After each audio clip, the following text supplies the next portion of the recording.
and those people joining us online. We're here for the penultimate writer panel in the International Literature Showcase 2015. And I'd just like, once again, to thank my colleagues at Writers' Centre Norwich, our sponsors at the British Council, and our generous funders at Arts Council England who have allowed the proceedings over the past 3 days to take place. And thank you all for joining us. So this morning's panel of writers is non-fiction themed. And it strikes me that that is a very broad field to cover. We saw a completely different variety of non-fiction yesterday evening with Helen MacDonald reading from H is for Hawk. How you'd categorize that book is an interesting question. Is it biography of T.H. White? Is it autobiography, memoir, travel writing, nature writing? It seems to cross multiple non-fiction genres. And what we don't have on stage this morning is any biography. We don't really have any autobiography. We certainly don't have any memoirs of growing up in mining towns or gypsy caravans or girl gangs. We might be able to perhaps we might be able perhaps to characterize all three writers as reporters. They all work for the Guardian newspaper, among many other publications. But I think this is perhaps a topic which we can explore in the questions as this morning's panel unfolds, is how the different types of non-fiction might fit together and constitute this new and very exciting genre that's happening in the UK at the moment. But best to let their work speak for itself. And so I'd like to introduce our first author this morning, Patrick Barkham. Patrick was born in 1975 in Norfolk and was educated at Cambridge University. He's a natural history writer for The Guardian, where he's worked for the last 10 years, reporting on everything from the Iraq War to climate change. His first book, The Butterfly Isles, was shortlisted for the 2011 Royal Society of Literature Ondaatje Prize. His second, Badgerlands, a hit book in Norfolk, I should say, was hailed by Chris Packham as a must-read for all Britain's naturalists and was shortlisted for the 2014 RSL Ondaatje Prize and the inaugural Wainwright Prize for Nature and Travel Writing. And Patrick's new book, Coastlines, is published by Granta this April to coincide with the 50th anniversary of the National Trust's campaign to save the British coast. He's working in a proud tradition locally that includes people like Richard Mabey and Robert Macfarlane, but Patrick's writing is exquisite, and he really is a very interesting younger member of that rich seam of travel writers who live in the east of England and make it their home and the base for the content in their books. So, Patrick, please. Thanks, Joe.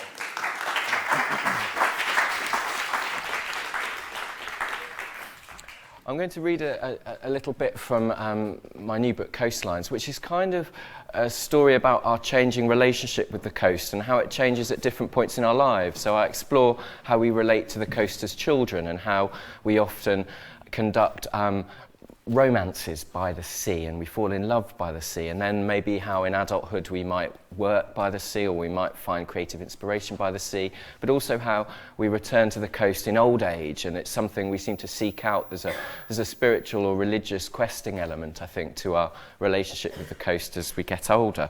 But I was going to read you a little section from how we relate to the coast as children, and it's about a place about 35 miles from here called Scolthead Island, which is a very kind of desolate tidal island, so you can walk across at low tide. Sort of you get your knees wet basically, but you can get across to it. There's no trees on it, no one lives on it permanently. It's just a kind of hump of sand dunes, and there's a little hut. And I was very fortunate in that I got, well, I don't know whether fortunate's the right word, but I stayed there as a small boy. It was the site of my first childhood holidays, and I hadn't been there for more than 30 years when I started writing this book, so I decided to, I wangled a little stay in the hut on the island. So I was just going to read you a bit about that and hopefully take you to this very amazing place, Scolthead Island.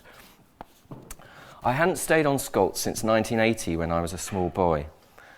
Not long after a family holiday in Cornwall, I headed there alone.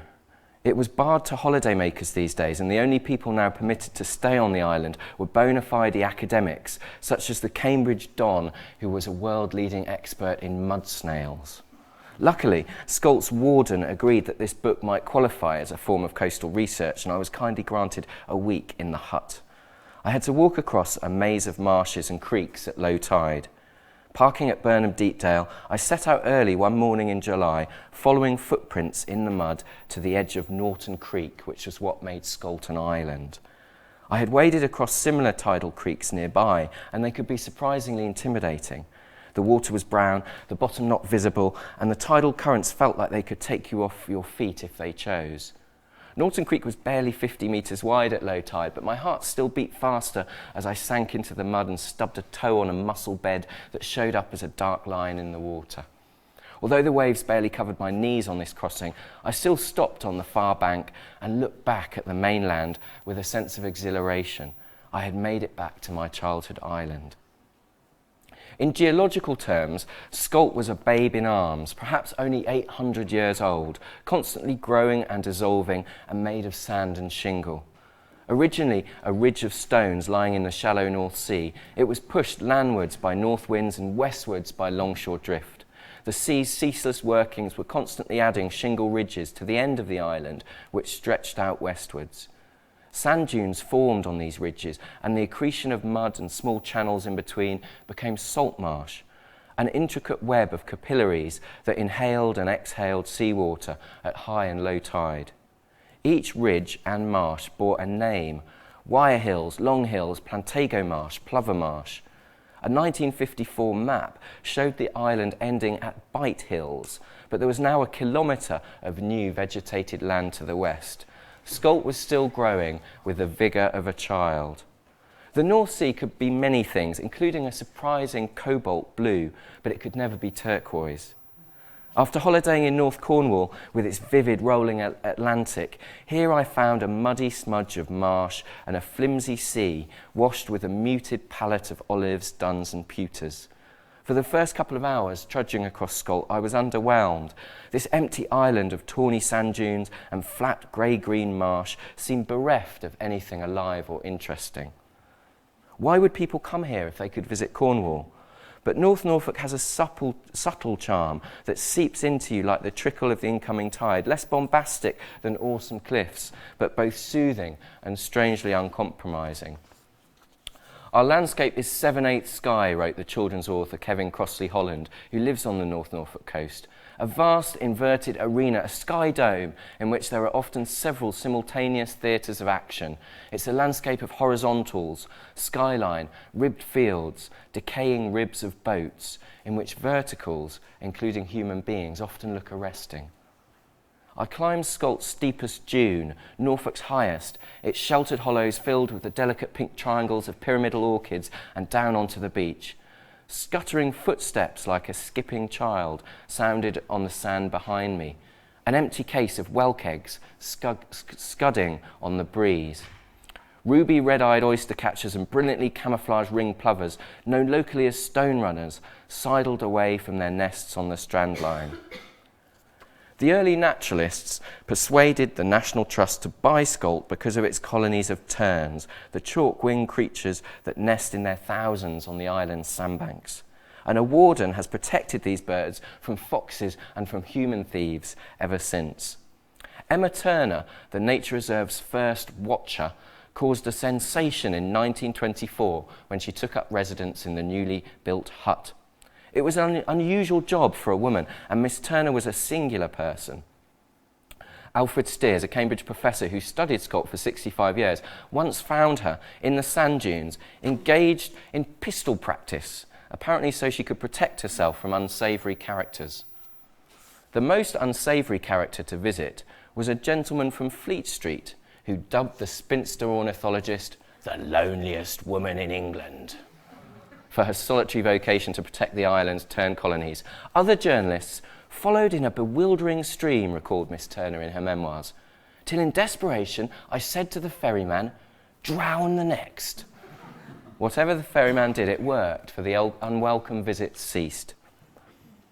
I walked towards the hut, Miss Turner's former home, and the place I most vividly remembered from my childhood holidays on the island. Constructed from dark oak shingles with a tall tiled roof and a round stone chimney, it looked like a fairy tale house set on a south-facing plateau on the island's biggest dune. Most things that loom large in childhood are diminished by the present, but the hut was unexpectedly substantial as I drew closer, its dark boards bleached grey by salt and sun. I climbed up sand dune steps, one fashioned from an old fish crate, and onto the cobbled patio where I'd once played with my toy cars. The hut's door opened with a creak, and I saw that, oddly, my memory of its interior was like a mirror the wrong way round. The ceiling and walls were of the same black-brown oak timbers as outside, but a large brick fireplace was on the left-hand wall, not the right, as I had remembered. It was like the insides of an old ship, creaking and groaning in the wind, rapidly warming in the sun and quickly cooling at night. The logistics of staying in the hut were unaltered from 35 years before. I'd arrived with all the food I needed for my stay and would have to take home all my rubbish, use a bucket filled with chemicals in an outdoor shed and dig a hole in the marshes to bury my excrement. There was still no heating or running water, just an outside tap gushing rainwater from a tank frequented by drowned voles. I could boil this water on the one luxury, a gas stove. As I washed myself under the outside tap, above the wiggly brown creeks that turned the salt marsh into a jigsaw puzzle, the first presence in the sky was not a tern or a lark, but an RAF jet, a familiar sound from childhood when Cold War manoeuvres made daily incursions into East Anglia's airspace. Seconds later, I spotted a hobby, all sharp angles like a 1980s supercar, dashing over the roof of the hut in mad pursuit of a swallow. It was a relief to find the pair of swallows that nested under the eaves were still feeding their young the following day.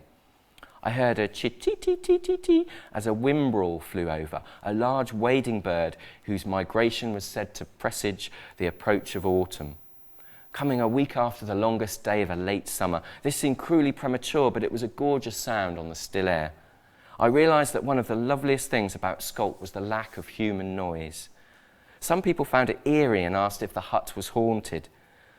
Wandering the empty island, I often felt as if I was being watched. I kept expecting someone, the warden or a day tripper, to appear over the dunes.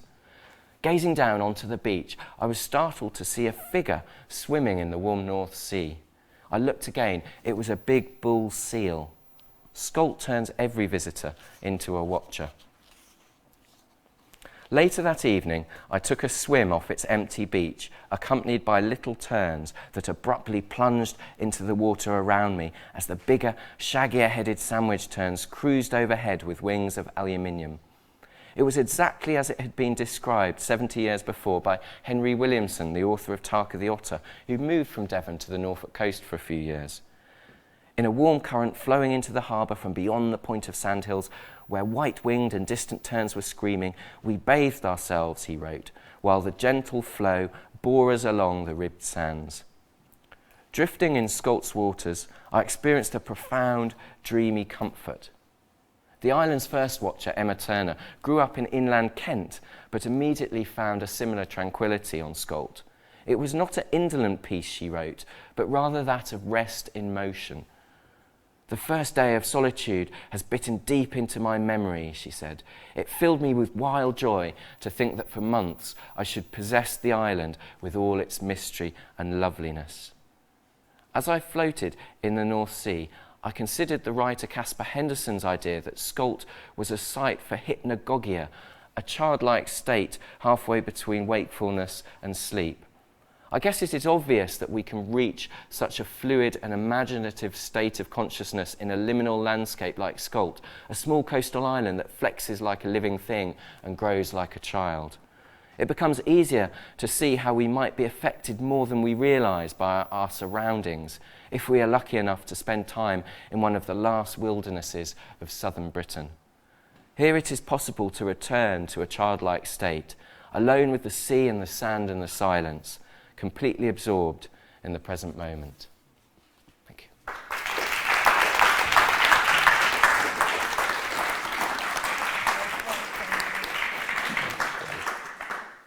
Thank you, Patrick. Wonderfully descriptive writing, and you can see the sky, the bird life, beautiful, beautiful prose. I just wanted to start by picking up the question that our Palestinian delegate, Samir Kadeh from the Mahmoud Darwish Foundation, posed to Helen MacDonald yesterday evening, which I don't feel we quite got to the bottom of it in the Playhouse there. And if I can paraphrase the question, I think it was about, is English nature writing somehow a universalizing tendency?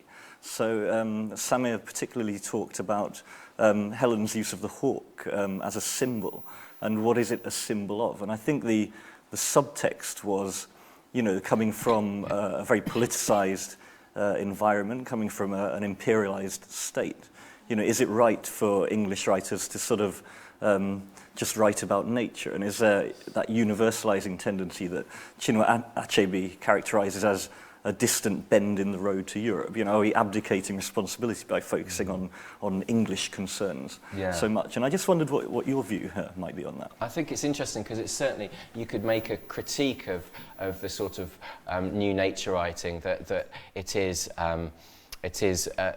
parochial in its concerns, and I think the sort of nature writer's defence of that is often to quote Patrick Kavanagh, the Irish poet who argued repeatedly in his work that parochialism is universal. And actually, I dug out a quote and I wrote it down in front of this book because I can't remember it off by heart. But there's this lovely quote that Patrick says, where he says, "To know fully even one field or one land is a lifetime's experience. In the world of poetic experience, it is depth that counts, not width. A gap in a hedge, a smooth rock surfacing a narrow lane, a view of a woody meadow, the stream at the junction of four small fields. These are as much as a man can fully experience." And I sort of really like that. And obviously the landscape he's describing is very typically the Irish countryside. But I think that in terms of the universal aspect that nature writers writing about places like I've just written about are dealing with is our relationship with the non-human world and our relationship with nature and wild places, but also animals. And I think that's what Helen's tackling in H is for Hawk. It's a story of a person and an animal, and the kind of relationship you have there. And obviously the forms these sort of relationships take vary hugely depending on the culture we come from and the country we come from. But I don't see why that writing about those relationships aren't universal if you sort of do them in a kind of, hopefully in a sort of authentic way, if they're kind of real. But I hope that English nature writing or British nature writing isn't sort of crowding out the field, and that we will get. I mean, sadly, my knowledge of international nature writing isn't very broad, and I haven't read all the sort of American writers I probably should have read. But hopefully there are writers in other countries who are writing about this who perhaps will get translated, whereas in the past they didn't, because there's more interest in this genre. And because I'd certainly be interested in reading about someone's relationship with a particular landscape in India, say, for what it tells me of our troubles, really. And I think a lot of nature writing is actually, it can be dismissed as sort of whimsy and escapism, but I think it's actually quite political, often not directly, but I think it is challenging this universal direction that our society takes, that certainly in Britain, that we judge the success of our society on economic growth. And I think a lot of nature writers are challenging that and saying, and trying to get beyond, it's this reaction to consumerism and trying to get beyond the idea that we just put a value on society based on whether we're making money. Kavanagh made another statement, didn't he? A poetic statement where he has Homer in a poem say, "I made the Iliad from such a local row," and he's talking about a village feud in rural Ireland. Yeah. And that's been very useful for instance, Derek Walcott, rewriting Homer, resetting it in the Caribbean, and that takes you straight into global eco-criticism. The exotic butterflies and the ecotourism and so on that the Caribbean needs to sustain itself nowadays. But I do wonder if it struggles, that ideology to move out of the English language, out of the Americas and into other languages. But then in English we have a very radical tradition of nature writing as well, don't we? John Clare, William Cobbett, these were great libertarians, weren't they? Great protesters. Yeah, and also, I mean, John Clare in particular, being a working man, it's kind of very important. And I guess another thing with contemporary nature writing, like most writers are, whether they like it or not, middle class by virtue of their occupation, but whether they've come from that is a different matter. And there are some nature writers. I mean, it's not perfect, but it isn't just a load of sort of aristocrats writing about the land that they own or something. And there are, I mean, Mark Cocker's from a working class background, and there are sort of working class nature writers, perhaps not as radically working as John Clare, because so few of us have that very direct relationship with the land anymore. So I guess the modern sort of crop of nature writing is looking at our relationship with nature and landscape and animals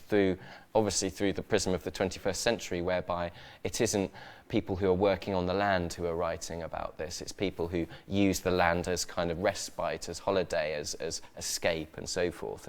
And I suppose you could argue that limits its authenticity, but I think that's simply a fact of life about where we are, and it doesn't make it invalid if we're there's a nice sort of parody that people in Britain do of nature writing, that it's all people who live in North London kind of going out for a jolly time, having a nice walk, and then coming back and writing about it, you know, wither the swallow or whatever.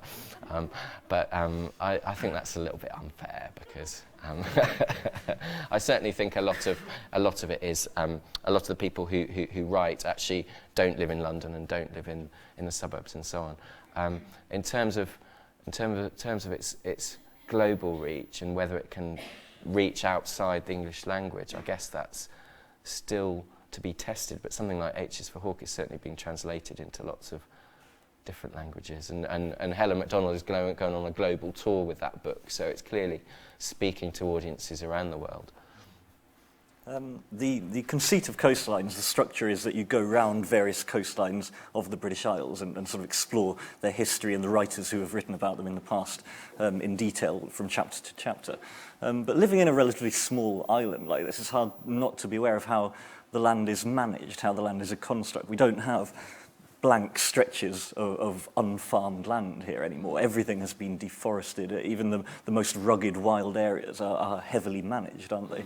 You know, the whole thing about Wordsworth wandering in the Lake District, you know, the point is that people wouldn't have walked in the Lake District for pleasure 50 years earlier than Wordsworth was, because, you know, it was not safe, you know, and it was the Industrial Revolution and the profits that were coming from that allowed the land to be landscaped.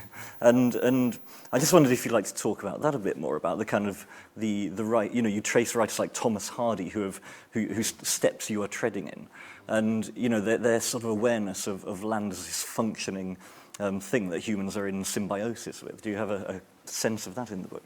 Yeah, I mean, I really think that the Romantics are responsible for our relationship with landscape and nature, and it's really from people like Wordsworth and Byron who performed the kind of first thinking about wild nature from an urban point of view, and they're really the sort of parents of the conservation movement that emerged at the end of the Victorian era. And their fears about industrialism and their sort of embrace of wild nature is very much something that it took about a century to get going, but you then have this conservation movement waking up in North America as well, but in Britain too, from the late Victorian time, and then which has kind of been professionalised and so on, and has sort of safeguarded a lot of the British landscape. But that's not to say it's not been kept wild, and this would certainly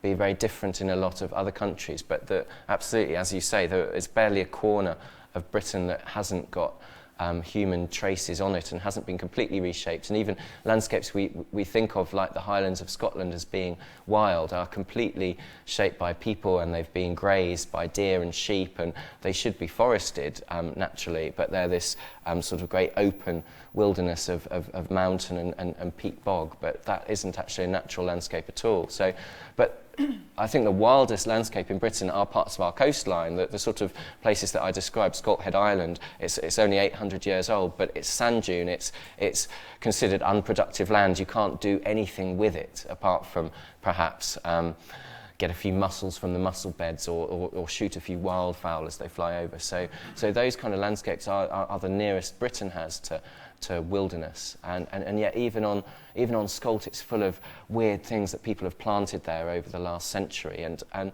I think one of the sort of strengths, if you like, of nature writing is that it isn't the sort of escapism of Sir David Attenborough's wonderful wildlife documentaries that remove the people from the screen, and we watch these wonderful stories of animal versus animal, and it's very interesting, and we should explore the relationships that animals have with each other that are nothing to do with us, and obviously that's a very important part of scientific endeavour too. But I think most of the new generation of nature writers are very much putting human beings into the picture and looking at how we've influenced how animals behave and how we've shaped the landscape and what our responsibilities are towards it, and how we've ruined it in places, but also how we've enriched it in places as well. And so I think that's what people are doing today, and some of it is a lament, a bit like John Clare was lamenting about the enclosures and the ruination of his boyhood landscape. But I don't think all of it is, and I think there's a joyful element, hopefully, to some of these stories, or else it would just be too depressing, and we can't pick up a book and just be depressed from cover to cover. But well, hopefully not. Anyway. So localism is maybe one tool for sort of putting the power back into the hands of at least some of the people. Locally, as some of you will know, you can get very quickly out of Norwich and be in very, very rural areas. And one of the interesting things that's happening at the moment is this resurgence of apex predators like otters and hen harriers and buzzards and kites. They're all over the place. And actually there's a lot of people up in arms about that. Anglers moaning that the otters are murdering the fish. Farmers, well, it's lovely to see hen harriers swooping around, but if you run a pheasant wood, you're not so keen on them. And I just really briefly wanted to touch on Badgerlands, your previous book. It's been a massive hit with readers in the region. Our readers' circles have put it on the summer promotion for this year, so hundreds of libraries across Suffolk and Cambridgeshire and Norfolk are all reading Badgerlands, Patrick's history of the animal. And it won the East Anglia Book Awards Nonfiction category as well in the autumn. And so we heard last night Conan Jones's heartrending description of the baiting and murder and disposal of a badger's body. And I just wondered, he was saying that the more he's looked into the politics of badger culling and so forth, the more intangible it seems to become. And is it all a sort of a plot against the badgers by the farming lobby, as it were? Well, I wondered what the latest research is. You're a journalist, could you tell us a little more? Yeah, it's kind of hard to. The badger cull is just this bizarre thing that people from other countries would just look at our country and just think Britain is completely bonkers, because we have this common animal, the badger. It's our largest surviving carnivorous animal now, because we have managed our land so intensely. We've driven far more formidable creatures like bears and wolves and golden eagles and so on to extinction, but the badger has endured, and it's the size of a small dog, and yet we cannot cope when any animal interferes ever so slightly with what's in our best economic interests, and it is correct that badgers are transmitting the disease of bovine TB, a disease which it's very similar to human TB. It began in cows gave it to badgers, and now badgers give it back to cows to a certain degree, and farmers have to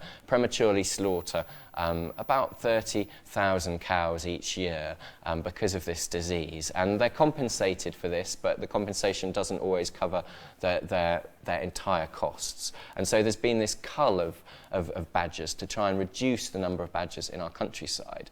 And there's been big protests about it, and there's been sort of American TV networks are fascinated in this, that people should spend weeks. I have a colleague actually from The Guardian who took unpaid leave from The Guardian to go and live in the countryside of Somerset for 5 weeks and try and prevent badgers being shot.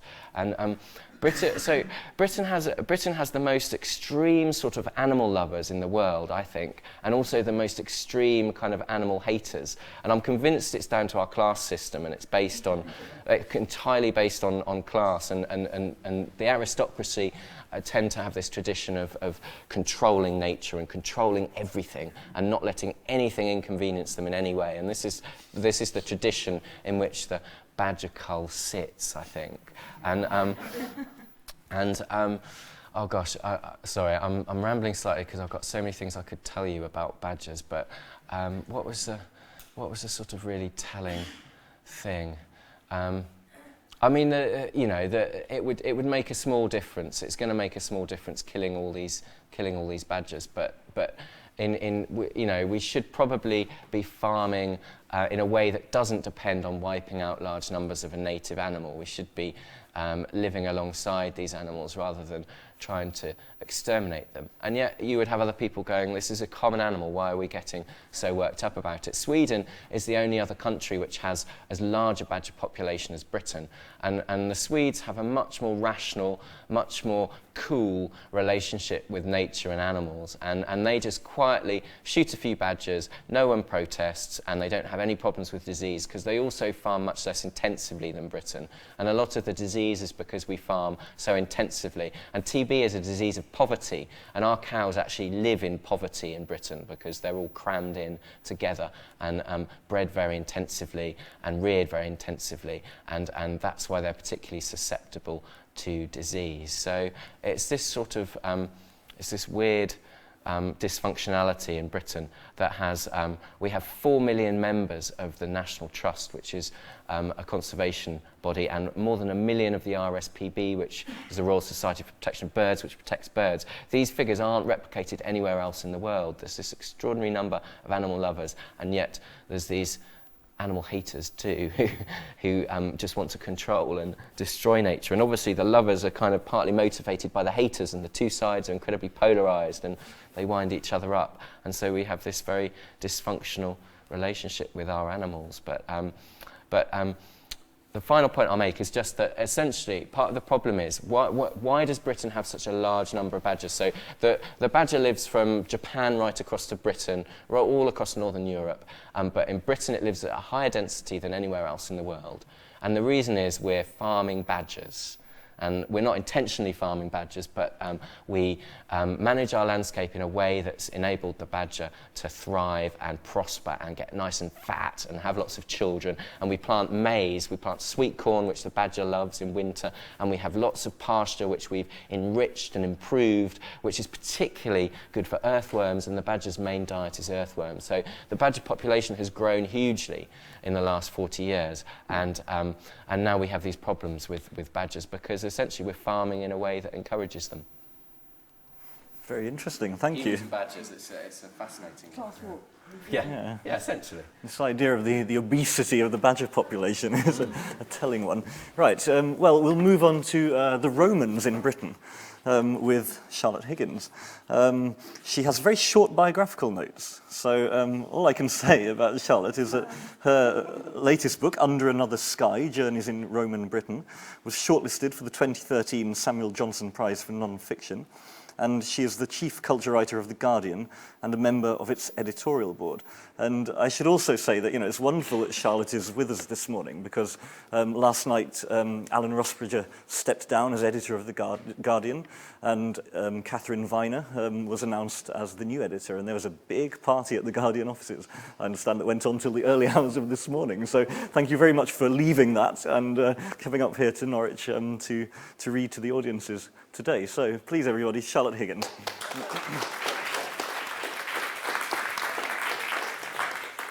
I feel like it's one of those early morning when you get up really early to go on holiday. So I went to bed at 1 and got up at 4:30 I feel really rock and roll. So my book, Under Another Sky, which is my third book, yes, that's my third book, and it is in this world of the classics, of classical literature and history, which is my great love outside my day job. And what Under Another Sky is about, really, is about the idea of Roman Britain. It's not a history of Roman Britain or anything of that kind. It's about the idea of Roman Britain and the way that idea has resonated in British culture since its rediscovery in the medieval period, and also the way that that history still is part of the texture of the British landscape.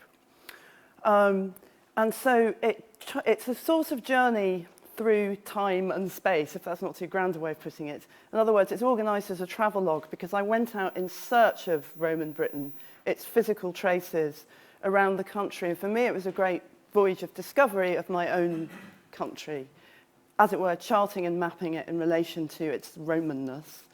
But it was also about searching for the way that ideas that the Romans themselves had infiltrated themselves through their writing into the way we think about ourselves, the way we in Britain think about our history. And of course, this taps into a number of ideas about empire, because this is the period in Britain's history, 400 years of Britain's history, when we were part of an empire rather than being imperial masters or post-imperial people. And what I'd like to read to you is a part of the book that relates to Norfolk, because that was one of the counties that I travelled around in search of Roman Britain. And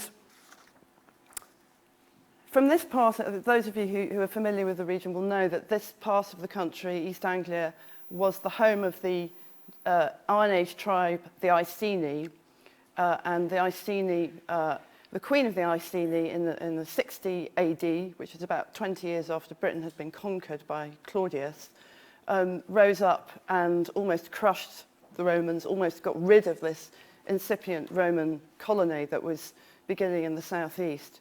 But Bidisha, or Boudica, is a very elusive figure and hard to pin down. She exists only for us in Roman texts. But we know that she came from this part of the country. So I shall read a little to you about Bidisha. It was Boudica whom I was now seeking, the great British rebel leader who in AD 60 or 61 rose up against the young Roman administration. Under the rule of her husband Prasutagus, the Iceni had been a Roman ally. But when he died, leaving his kingdom and property equally divided between the Emperor Nero and his own daughters, things went badly wrong. The Roman military, according to the historian Tacitus, seized Iceni property, flogged the queen, raped her daughters. The flagrant abuses and grotesque humiliations were too much. With the brunt of the Roman forces far away, tackling a Druid stronghold on Anglesey, Boudica and the Iceni seized their chance. They rampaged through the southeast and took on Camalodunum, Colchester, where the behaviour of the Roman colonists, driving Britons from their land, treating them like slaves, had sparked outrage. Terrifying portents were witnessed by the Romans. In the town, the sculpture of victory spontaneously toppled, according to Tacitus, and the theatre rang with the sound of hideous supernatural shrieks. In the Thames estuary, the sea took on the appearance of blood, and people saw in it an image of the colony overthrown. Those who could took refuge in the temple of the deified Claudius, which itself had become a hated symbol of foreign rule. The Romans sent to London for help, but the procurator, the chief financial officer, sent only 200 ill-equipped troops. Camalodunum was otherwise entirely underdefended. The temple held out for just 2 days before the town was captured and burnt, the inhabitants massacred. Finally, the 9th Legion arrived, but the rebels defeated it, slaughtering its entire infantry and forcing its commander, Petilius Cerealis, and the cavalry to ignominious flight. The procurator fled to Gaul from his base in London. Finally, the Roman general Suetonius Paulinus marched back to the southeast from Anglesey, and despite the appeals of the inhabitants, decided to sacrifice London for the sake of the province as a whole. Everyone from the city who could not follow in his baggage train, the old, the sick, children, were left to be slaughtered by the Iceni and their allies. Verulamium, the Roman town beside modern St Albans, met the same fate. Finally, Suetonius Paulinus engaged the rebels on a battlefield of his own choosing, somewhere near London. His victory was total. Fleeing Britons were trapped by their wagons, which ringed the battlefield. Women were not spared. Dead pack animals bristled with spears. 80,000 Britons were slaughtered. 10,000 more than had been killed by the rebels. Boudica took poison and killed herself. We went east again and drove to the village of Caister St Edmund, a couple of miles outside Norwich. In a field on its outskirts lie the remains of a Roman town.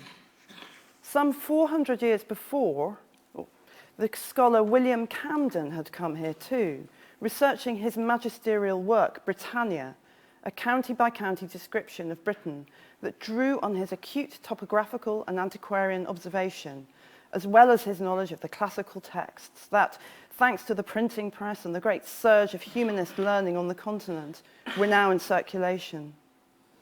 First published in Latin in 1586, Britannia had already run to multiple editions by the time it was translated into English in 1607.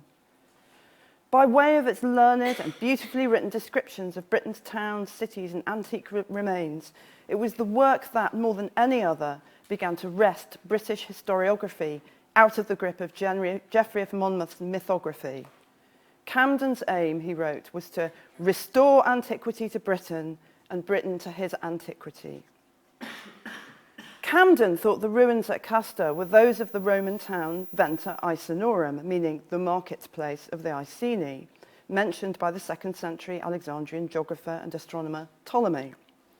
Most people since have agreed, not because there is any firm evidence that this was its name, no Roman inscription has been found on the site that definitively identifies it, but rather because there is no other settlement discovered in Iceni territory that has such a good claim to be the marketplace of the Iceni, the region's administrative or civitas capital.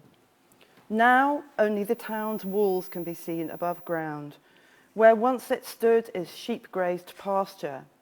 As Camden wrote, it hath quite lost itself, for beside the ruins of the walls, which contain within a square plot or quadrant about 30 acres, and tokens appearing on the ground where sometimes houses stood, and some few pieces of Roman money which are now and there digged up, there is nothing at all remaining.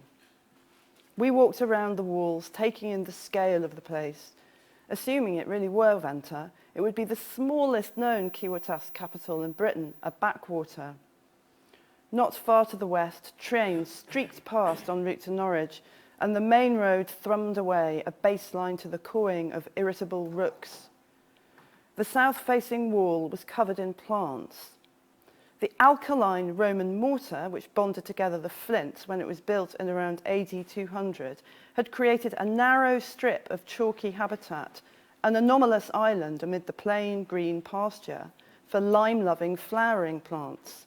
And so the ancient wall was covered with blooms, gentle mulleins with their silvery furred leaves and tall spikes of yellow bussery lady's bedstraw, delicate pink convolvulus creeping low along the turf, lipstick red field poppies. We wandered down to the river, now a gentle stream ambling through cattle fields. Once, it is supposed, a busy artery to the North Sea with goods loaded and offloaded at Castor's wooden quay. In the dry summer of 1928, aerial photography, then a brand new archaeological technique, showed the complete plan of a Roman town marked out in neat lines of parched grass, where the foundations of buildings were burrowed shallowly under the soil. Excavation then brought to light traces of a basilica, baths, a forum, and 2 temples. But even a recent dig has discovered no evidence of an older Iron Age settlement that might have been Boudica's, despite the fact that Roman towns in Britain were often built over or near their native predecessors. Boudica had slipped away again. Tacitus's account of the Boudiccan revolt has cast a long shadow. Cassius Dio, writing around a century later, embroidered the events, gilding Tacitus's phlegmatic account with a darkly glamorous physical description of the queen. He made her tall and grim, rough-voiced and piercing of eye. Blonde hair falls down her back. She wears a gold torque and a cloak fastened by a gold brooch. He gives her a speech to make. Even though, she says, we Britons are cut off from all other men by the ocean, such that most people believe we live in another world, under another sky, we have been despised and trampled underfoot by the Romans, but we are superior. If we are beaten, we melt into swamps and mountains. We can endure hunger and thirst. They, on the other hand, die without their bread and wine and oil. She prays to the victory goddess Adraste, woman, to bring her triumph. But the real woman in all this, she says, is the Emperor Nero in Rome, playing the lyre, smeared in makeup. Free us from these Roman men, she begs her troops, if indeed they are men at all, with their warm water bathing, their wine-imbibing, myrrh-perfumed homosexuality.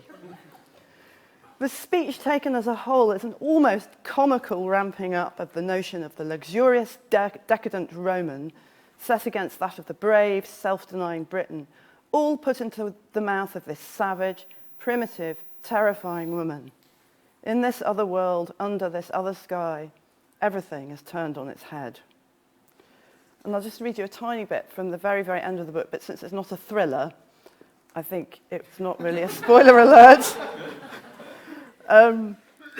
So listening to Patrick read so beautifully there made me remember how I had felt when I was writing Under Another Sky, which was, in a sense, there was part of me that was rediscovering Britain as an island. And I know that, of course, it's an island. We're an island nation. I grew up as far from the sea as you can get in the potteries. But this sense that, I mean, it's so obvious, but Britain had been invaded from the outside during my period of inquiry. And, you know, that hasn't happened very often in our history, and it's quite a remarkable thing when it does happen. So this end part of the book is set in Sussex. One cloudy early summer day, I went back to Sussex, this time to Pevensey Castle, one of the Saxon shore forts built in the late 3rd century. Like Burgh Castle, which is in Norfolk, its vast expanse is circled by thick flint walls, still standing to their original Roman height. Not far from here, Puck of Pook's Hill appeared to the children of Kipling's story and brought them tales of a land formed by Romans, Saxons, Danes and Normans, a land drenched in old magic whose windy levels and stilly woods held the scars of ancient battle and were marked by the tread of gods. Inside the Roman walls are the ruins of a medieval keep, gap-toothed and jagged and lowering. William the Conqueror's army landed here in 1066. Later, his half-brother Robert held it along with the Rape of Pevensey, a wedge of its hinterland. In the 1190s, Richard I paid for building work. Later, a stone-built bailey was constructed, and it held out for a year when besieged by Simon de Montfort's forces in 1264. In the 14th century, it belonged to John of Gaunt. In the 15th, Henry V imprisoned his stepmother, Joan of Navarre, here. Under Elizabeth I, a gun emplacement was erected to ward off Spanish invasion. During the Second World War, the castle was refortified. A blockhouse for anti-tank weapons was built in the Roman West Gate. Pillboxes were slotted in among the ruins. They were carefully constructed from the same flint as the rest of the castle, and so are inconspicuous. Look hard enough, though, and you will see the slits of machine gun posts, moments of modernist rectilinearity among the collapsed angles of ancient masonry. I think of Roman Britain and its curious bequest to us, how it has become a place where we may play out our uncertainties and anxieties about the perils of empire, a place where we might, if we choose, consider a meaning for Britain that complicates and long predates the national boundaries and identities that are now so strongly reasserting themselves. I think of Roman Britain above all as the place where these islands were begotten in writing, in a landscape that vibrates with stories, where every crag and moor, city and suburb, wasteland and industrial tract has been written into being. The Romans were the first to mould the land in prose. If it is to medieval literature that we owe the idea of Britain as a busy and productive and domesticated land, a fair field full of folk, then it was the Romans who first made it wild, a land of sudden mists and treacherous marshes, a territory of mountains and impassable rivers, a land as ferocious as its people. As I wandered about the ruins of Pevensey, the village was preparing for a celebration, putting up a stage in the castle precincts and warming up a barbecue. A trunk road throbbed out of sight. I walked across the levels where a solitary cuckoo marked time, to the Martello Towers by the grey and corrugated sea. Thank you.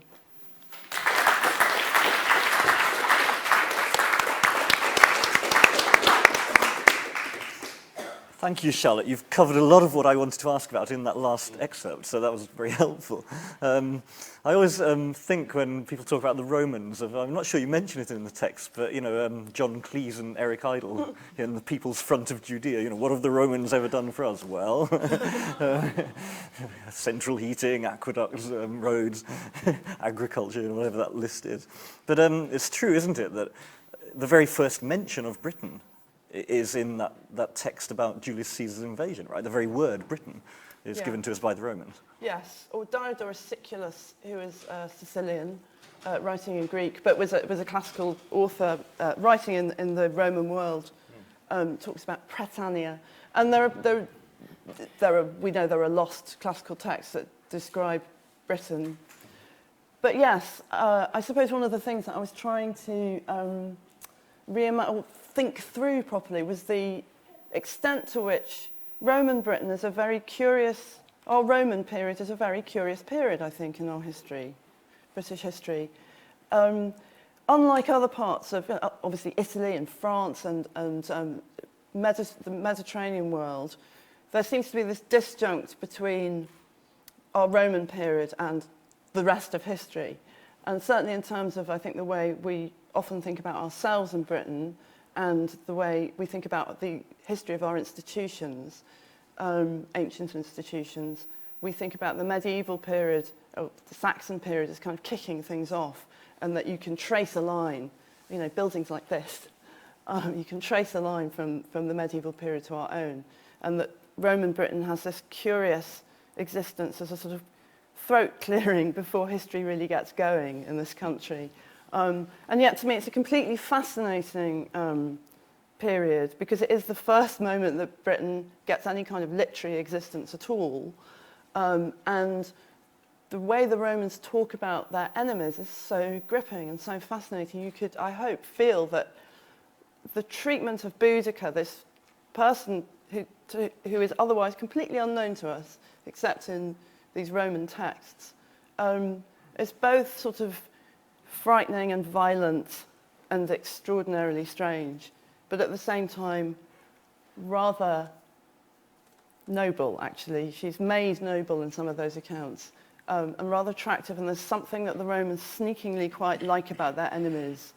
And in Roman literature, Britain has this kind of quite special place as being very exotic and distant. It's on the other side of the ocean, and the ocean, which is the North Sea, doesn't behave like the Mediterranean. It's really strange. It's clouded in mists, and it contains these savage but somehow rather admirable people, far from the decadent centre of Rome.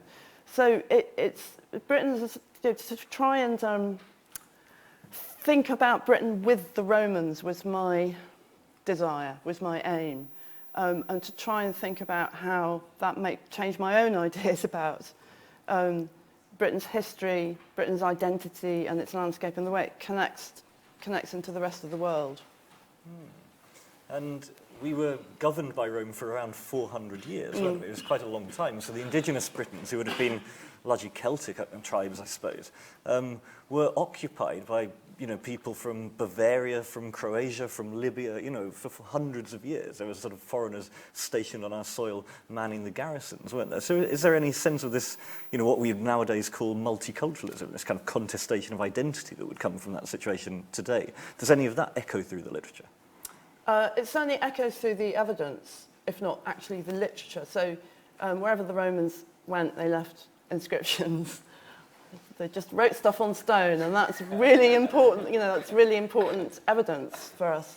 And you can, I'm sure you could probably go to the lovely Norwich Castle Museum and see evidence of this for yourself. But there were Syrians in Scotland. There were Hungarians in Colchester. I mean, it was multicultural, really. And I mean, there's a beautiful piece of evidence actually. There is a beautiful gravestone with a woman's figure engraved on it, and she's sitting like a Roman matron, sitting on a lovely chair with her ball of wool, because she's a good Roman matron who's doing some wool working. And the inscription tells us that she came from Hertfordshire or similar. She was a freed woman, so she had been a slave, and she was married to a Syrian, and a chap called Barates, and he had erected this beautiful tombstone in her memory. And it's a bilingual tombstone, so it's in Latin, and then it's in Palmyrene, which is a version of Aramaic. And it's such a sort of rich object, because you could probably infer he might have bought her as a slave, freed her, married her, and actually this very sort of tear-stained, beautiful inscription to her saying, alas, she's died. And it's an incredibly beautiful and moving thing. So you get these sort of little traces, these sort of little moments. I mean, the history of Roman Britain is incredibly fragmentary and hard to grasp. What makes it so fascinating to me is that there are vast gaps, and there are moments where you feel that you can sort of zero in and kind of feel quite directly connected to it. And that's one of them, that object, that loving object between a Syrian and a woman from Hertfordshire who was buried who died in the north of England on Hadrian's Wall. Beautiful. It's a sort of book where it just makes you want to go away and read more books. It really is terrific. I mean, the chapters on London, on Silchester, on Hadrian's Wall, I can't recommend it highly enough. I think this talk of different communities trying to find a way of living together brings us nicely to our third writer this morning, Bidisha, who is going to talk and read from her new book, Migration and Exile, which is all about how the creative writing workshop works in the context of refugee communities. A fascinating piece of writing. Bidisha is a BBC TV and radio broadcaster and has presented flagship shows like The Strand and Night Waves, and on the radio Woman's Hour and Saturday Review, where she's a regular contributor. She makes TV documentaries. She did one recently on Jane Eyre for BBC 4, and she's made radio documentaries on everything from Jung to Iris Murdoch to Complaining, and various things on contemporary art. She's the author of 2 novels, a travelogue from Venice, a book of reportage from Palestine, and most recently, I got the title on it, Asylum and Exile, Hidden Voices of London, which is built on several years' outreach work she's done with English Pen, as I say, helping refugees and asylum seekers and other migrants to find their voices in creative writing. So, Bidisha, would you like to come up and tell us about that?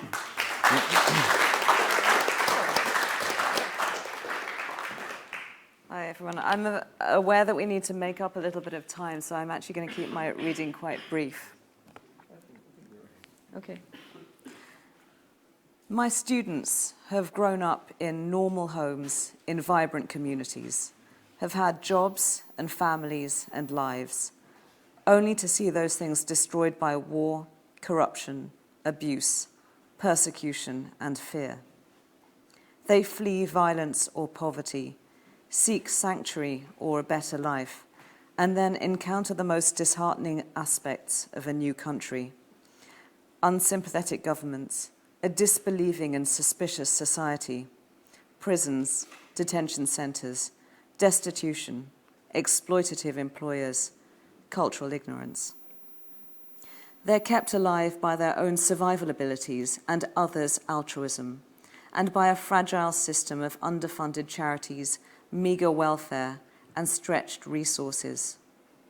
From the traumatic intensity of what has gone before, their days are eaten up by the details of bare existence, working out the bus system and finding money for a bus ticket, trying to learn languages and get a foothold in a new country, needing to be taken everywhere, filling in forms, trying to get a phone, a safe bed, identification papers, representation and advocacy, a place to learn, teach, study, sleep, or work. Although their current lives feel small to them and the losses, limitations, and injustices of both now and then cut deep, my students' world is huge. They speak multiple languages, have passed through multiple countries, crossed multiple borders. We should be listening to them, not silencing them, because we have much to learn. So 3 years ago, I began doing outreach work at various migrants' resource centres in association with English Pen. And the excuse was that I'd give these writing workshops. And of course, what happened was that I'm pretty sure I taught my students absolutely nothing. And as all teachers say, they taught me much more than I could possibly teach them.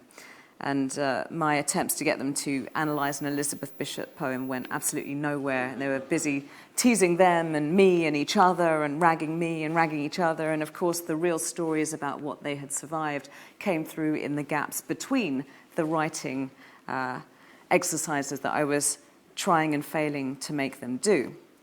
And in fact, they were so keen to talk and tell their stories that many of them simply refused to write them down, and I memorized them verbatim. Part of this book was to record those voices because as a journalist, particularly a human rights journalist, it's not just about speaking truth to power, because I'm pretty sure power knows what it's like. It's also about making the unheard heard and giving a voice to the voiceless. It bothers me I'm a bit tired, intensively. It bothers me a lot that we have such a skewed debate about migration and asylum in this country. There are very few asylum seekers in this country. It's about 20 to 30,000. It's absolutely nothing. There are 300,000 migrants of all kinds. That includes doctors, lawyers, this, that, and the other. And this is not a campaigning speech, but the point is that these numbers are actually very tiny. But if you look into the media or politicians, all you get is vilification or stereotypes. And equally, if you look at very sympathetic outlets, you get these heart-rending stories about people dying in boats, bodies in boats, hundreds of people dying in boats and trucks and lorries and shipping cargo crate containers, and yet none of those people are individualized or humanized. They don't have names or faces. So the people I worked with came from Iran, Iraq, Syria, Uganda, Cameroon, Malawi, and dozens of other countries. They had fled not just immediate war, but the fallout of war that might have happened decades before. So fragile states, breakdown of the economy, extreme poverty. And they were full of stories, not just about trauma and pain and suffering, although that's what I'm going to give you, unfortunately, so I apologize, but jokes and laughter. One of the greatest poems that one of my students wrote was, I miss the African sun because it makes me sweat out all my African fat. And everyone started laughing because they knew what she meant. And that was the point. This wasn't about talking about the great landscapes of the African continent. It was about remembering something personal. These people were surviving on about £4 or £5 a day, all given by charities, living in temporary accommodation, very, very scary, the kind of place where you go to sleep and you're not sure if you're going to be robbed, beaten, or raped while you're asleep, this kind of life, which you can all imagine.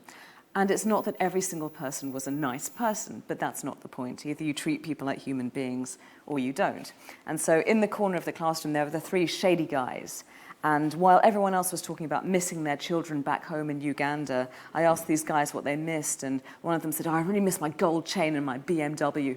And it became clear that he had been in some kind of militia. He had been a murderer and a rapist, and it was obvious, and they would get very excited whenever they talked about war. One of them was a really good raconteur, and he was very good at telling stories. So what you're about to hear are excerpts of other people's words, not mine. So, I knew a guy, a friend of mine from my country. He was in a detention centre, but he couldn't tell his folks back home the truth because it was so awful and he was so ashamed. So he told them instead, "Oh, yeah, I'm living in a 5-star hotel." Yes, I am. A 5-star hotel with 3 hot meals a day.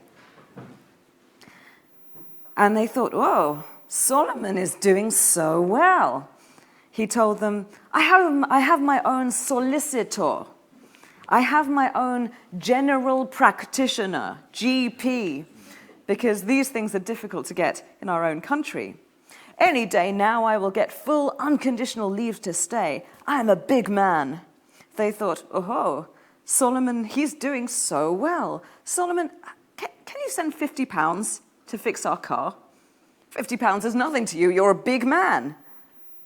Can you send the money? When can you send the money?" Solomon said, "Oh, yes, no problem. I will send you the money." So every week they tried to call him, "Solomon, where is the money to fix the car? Where is that £50? It's coming, he says. And the weeks pass and they don't hear from him and they call me. "He said he'd send the money on Thursday, but we haven't heard from him. Nothing. Where is he?" I said, okay, I'll go find him. I go to look for him at the place that he's staying, the detention center. Solomon, where are you?" I go down. "Solomon, where is Solomon?" I find him. He's in the corner, down there, under the table. He's hiding. He's so ashamed. "Solomon, what are you doing? Get up, Solomon, your family is asking for you." He hides his face.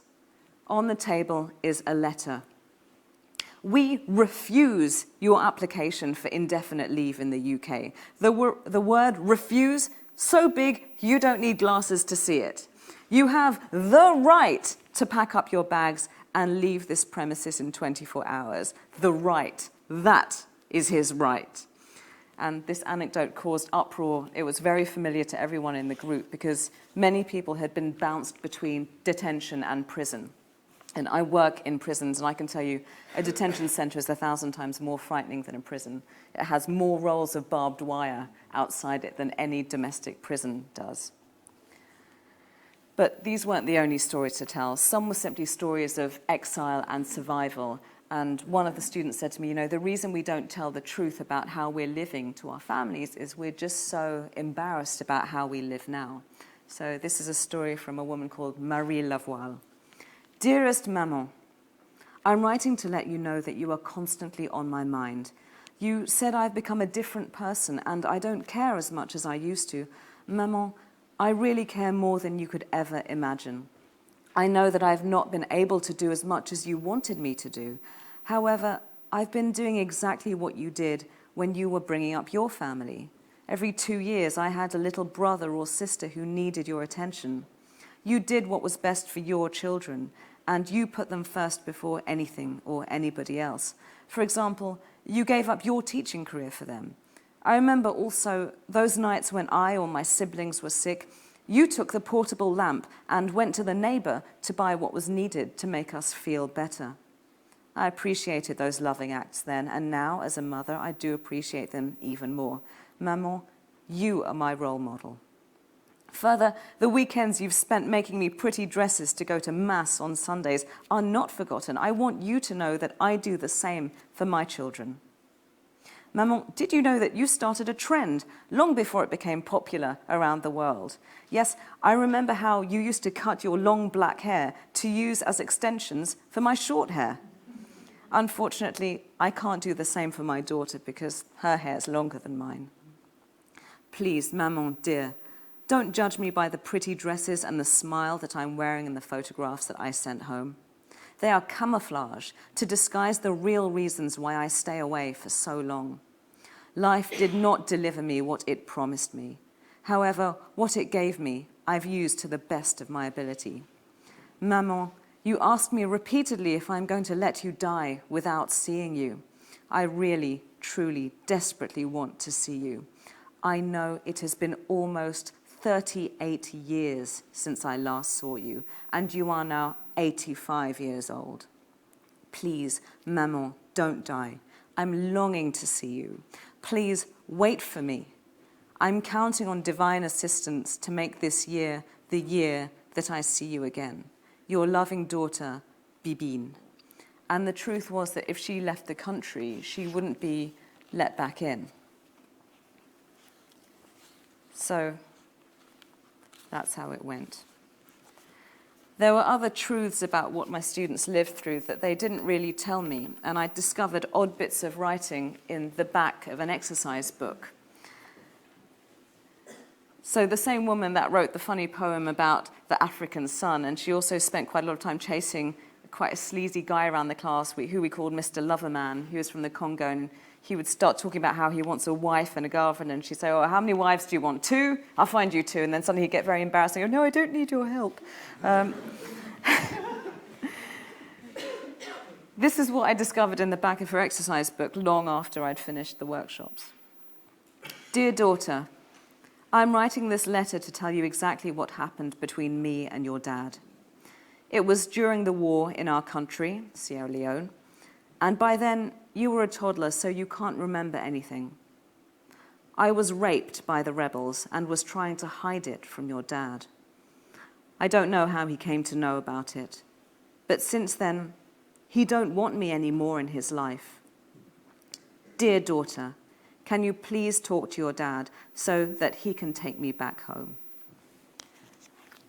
Finally, one of the stars of this book was a woman called Beatrice Tibahurira. I dedicated the book to her. She was the only person in the class who was interested in writing, not as outreach, not as a way of sitting in a room communicating. On the first day, she came in holding a library book of a Middle Eastern woman's autobiography. And she was one of these people who, she was about 54, she looked a lot older than that, but had such charisma that when she spoke in the class, everyone else fell silent. And I could see it as a teacher, and they didn't realize they were doing it, but she had such natural authority and wisdom and humor and intelligence that whenever she spoke, that was it, people listened. And this is something that she wrote me. How people see me. People think I never went to school. They think, in this country, I don't know how to use modern gadgets. They think I don't know how to write. Do you know how to write? They ask me. Can you read? They ask me. Did you wash your hands after I've been to the toilet? Is it always dark in Africa? Why? Because it's called the Dark Continent. Helpful they are, showing me how to switch on the kettle to make a cup of tea. Helpful they are, showing me how to turn on the light in my new room. Primitive? No, that is not what I am. I've been to school. I've read Shakespeare in another country, in another century.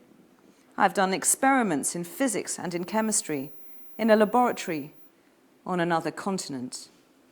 I know how to add, subtract, and multiply. I can solve a mathematical equation. I know how to draw a map. I have sung at the Barbican in this country, in this century.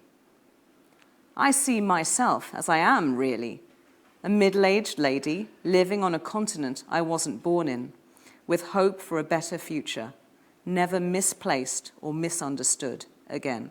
I'll close there. Thank you.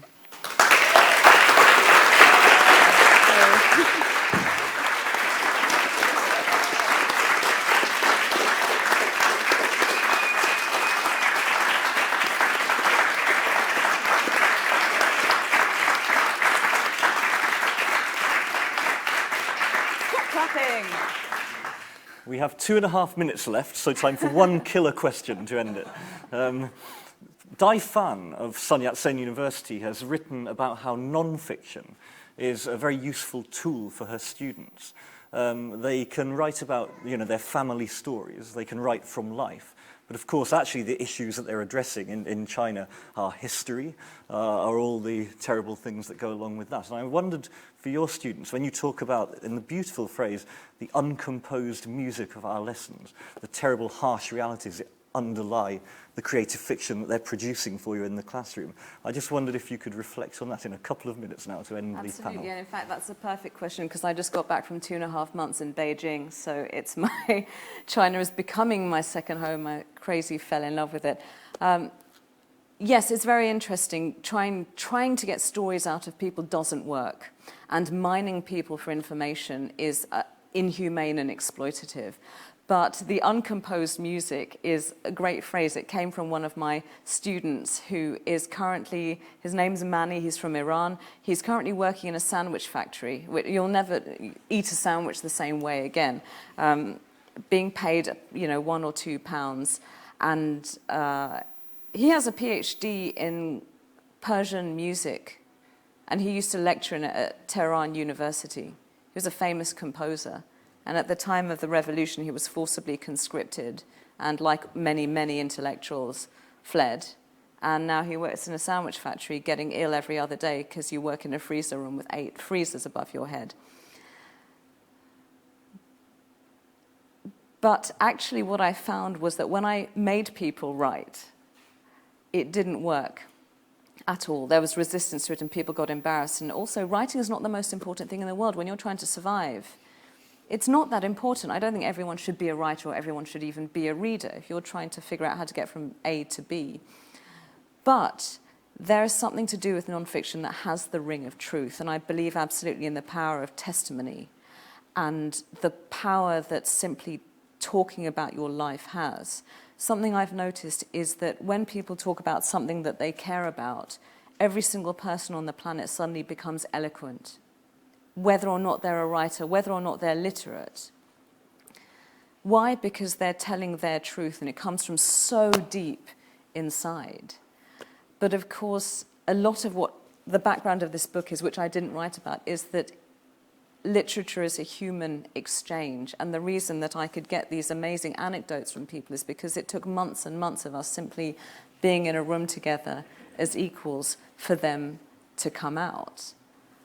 I hope that answers your question and that we're at 2.5 minutes. I think people will have many more questions for you. What I would recommend is that you book Bidisha to come to your festivals and your events and ask her those questions in person. So we could go on all morning with non-fiction, but there is, I think, a fiction panel due in another 20 minutes. So please join with me in thanking our 3 panellists, Bidisha, Patrick Barkham and Charlotte Higgins. It's been a fascinating morning.